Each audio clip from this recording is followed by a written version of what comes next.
Ang basa ng ating kapalaran ngayon ay maaring tumutukoy sa iyo, o sa ibang tao, na kapareho mo na zodiac sign. Ito ay isang simpleng gabay po lamang. Tanging ang Panginoon lamang ang siyang nakakaalam sa magaganap sa ating buhay.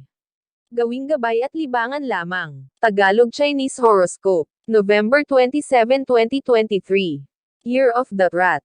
Hindi mapagtatakpan ng isang pagkukunwari ang katotohanan. Kaya wala kang dapat ipag-alala. Kahit pa hindi ka kasihan ng tadhana ngayon, sa huli ay lalabas at lalabas ang katotohanan kahit na ano pang pagtatakip ang gawin nila. Maswerteng numero, 3, 9, 12, 40. Year of the Ox. Nasa sayo ang mga katangian ng isang tunay na leader kaya hindi ka dapat mag-alinlangan na tanggapin ang alok sayo ng nakararaming miyembro. Makakaya mo silang pamunuan sa kabila ng mga nakaambang pagsubok.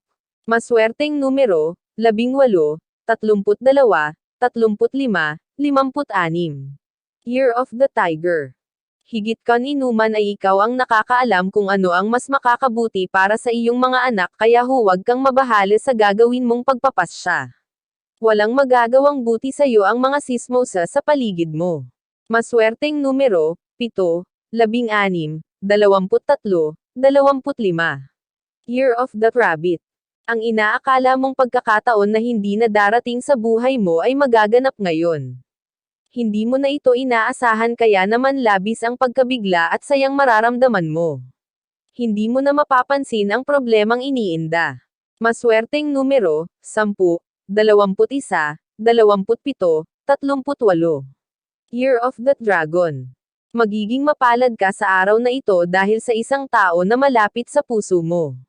Ang swerteng ihahatid niya sa iyo ang magiging dahilan ng ngiti sa iyong mga labi sa loob ng maghapon hanggang sa pagtulog mo sa gabi. Maswerteng numero, 44, 46, 72, 78. Year of the Snake. Ang kamalasan mo ngayong araw ay may kaugnayan sa iyong bagong negosyo. Mali ang diskarteng ginagawa mo kaya naman sasablay ang araw na ito para sa iyo. Hindi rin ito ang linyang magpapaangat sa kabuhayan nyo.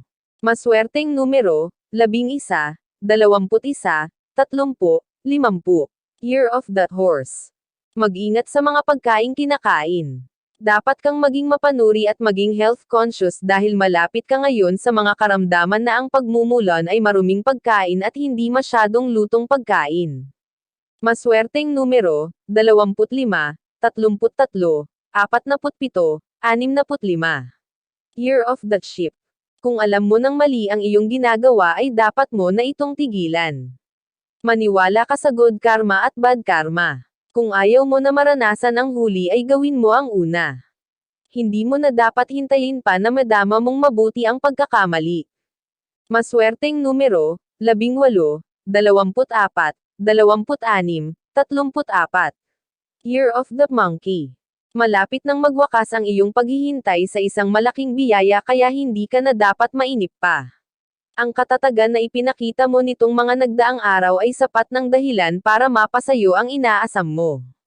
Maswerteng numero, 13, 14, 45, 56. Year of the Rooster.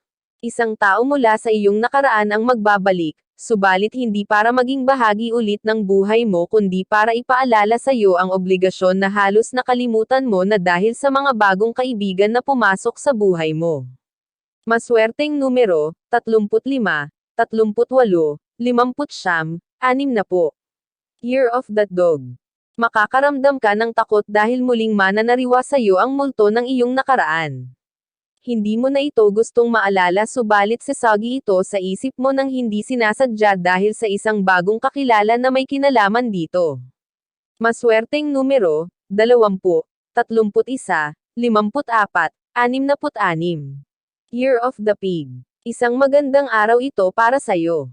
Magiging masaya ang pakikipagbonding sa iyong buong pamilya.